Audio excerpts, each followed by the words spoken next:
We provide you the platform to turn your dreams into reality.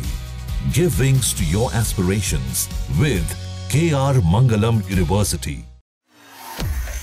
स्वास्थ्य कारण ये कहकर उपराष्ट्रपति ने अपने पद से इस्तीफा दे दिया, लेकिन यह मुद्दा विपक्ष के लिए एक अलग तीर बन चुका है, जिसे वो अब सरकार पर चलाकर अपने एजेंडे को धार देने में लगे हुए हैं। धनखड़ के इस्तीफे के बाद राजनीतिक गलियारों में कयासों का बाजार गर्म है। विपक्ष से कांग्रेस ने इस मुद्दे को भुनाकर बीजेपी की चुप्पी को संदिग्ध बताया है। वहीं इस बीच थरूर के बयान ने एक बार फिर सबको चौंका दिया है।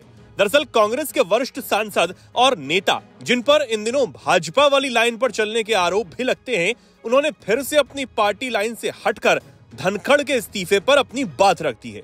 थरूर ने क्या कुछ कहा है ये तो आपको बताएंगे, लेकिन उनकी पार्टी कांग्रेस के बड़े नेता इसे सामान्य इस्तीफा मानने से साफ इनकार कर रहे हैं। कई तो इसे बिहार चुनाव से जुड़ा कोई नया पैतरा बता रहे हैं। हालांकि अब पीएम मोदी ने एक्स प्लेटफॉर्म पर पोस्ट कर धनखड़ के उत्तम स्वास्थ्य की कामना करने के साथ ही कहा कि जगदीप धनखड़ भारत के उपराष्ट्रपति सहित कई भूमिकाओं में देश की सेवा करने का अवसर उनको मिला है। अब ठीक इसी तरह कांग्रेस सांसद शशि थरूर ने भी कहा कि उनके स्वास्थ्य को लेकर वो चिंतित हैं। ये बहुत दुखद है कि उनका स्वास्थ्य ठीक नहीं है और उन्होंने कहा कि मैं उनके जल्द ठीक होने की कामना करूंगा। यानी एक तरफ कांग्रेस पार्टी या कहें कि पूरा विपक्ष ही इस इस्तीफे पर सवाल खड़े करने में लगा है, तो वहीं शशि थरूर ने इस पर बिना कुछ और बोलते हुए तटस्थ रहकर अपनी बात कही। ऑपरेशन सिंदूर के बाद भारत का पक्ष अलग अलग देशों के सामने रखने वाले ग्रुप में शशि थरूर को विशेष रूप से सरकार ने शामिल किया था। उन्होंने बेबाक होकर भारत की बात सबके सामने भी रखी। इससे पहले भी जिस तरह उनकी कांग्रेस से वफादारी पर सवाल उठ रहे हैं, लगता है कि इस बयान के बाद भी वो सवालों के घेरे में होंगे कि उन्होंने अपनी पार्टी कांग्रेस की तरह जगदीप धनखड़ के इस्तीफे पर शंका जाहिर आखिर क्यों नहीं की।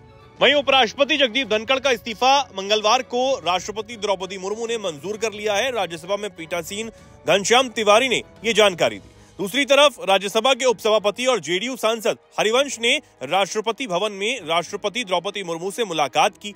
हरिवंश ने ही आज सुबह 11 बजे जगदीप धनखड़ की जगह राज्यसभा की कार्यवाही को भी शुरू किया था। धनखड़ आज सदन की कार्रवाई में भी शामिल नहीं हुए थे। इससे पहले यह खबर आई थी कि धनखड़ विदाई समारोह में भी शामिल नहीं होंगे। अब उनके इस्तीफे को लेकर कई थ्योरियां भी चल रही हैं।